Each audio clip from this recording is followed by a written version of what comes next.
What if I told you a president is calling out his critics to a public showdown? This is Kenya News Update today. Coming up, you'll discover the explosive details of a 10-point agenda report that's dividing the nation and why one leader says the critics are just making noise. Meet President William Ruto. On Sunday, March 8, he threw down the gauntlet. He invited the naysayers, the noisemakers, and everyone in between to come and listen. The event. The presentation of a report on his administration's 10-point agenda. But here's the twist. This isn't just a progress report. This is a political battlefield. Ruto declared, "We have executed the 10-point agenda, and we have a report to the members of our political parties and to the people of Kenya."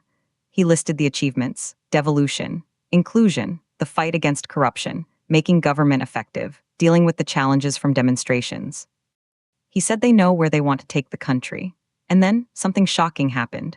An ally stepped forward to defend the initiative.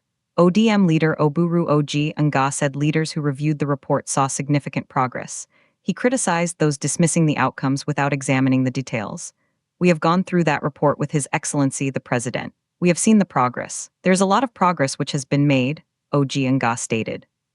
He pointed a finger at critics, saying they don't take time to go through the details. But here's what nobody's talking about. Over a month ago, a major critic from within the political landscape raised serious questions. Kisumu woman representative Ruth Odinga dropped a bombshell statement.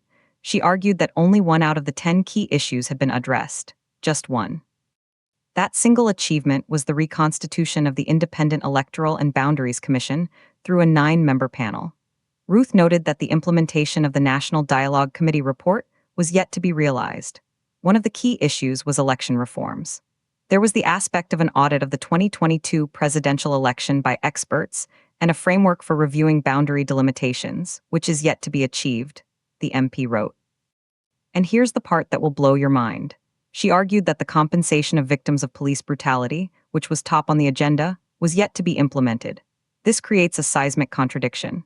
On one side, the president and his allies claim execution and achievement. On the other, a detailed critique claims near total failure. The stage is set for Tuesday, March 10. The president has welcomed his critics to come and listen. But the question remains, will this report silence the noise, or will it amplify the criticism? Some say this is a masterstroke of political theater, forcing critics into the open. Others say it's a desperate move to deflect from unfulfilled promises. The implications are huge for Kenya's broad-based government. This tension between claimed progress and alleged stagnation could define the political climate for months to come. It touches on the very heart of democratic accountability: devolution. Inclusion, corruption, police brutality.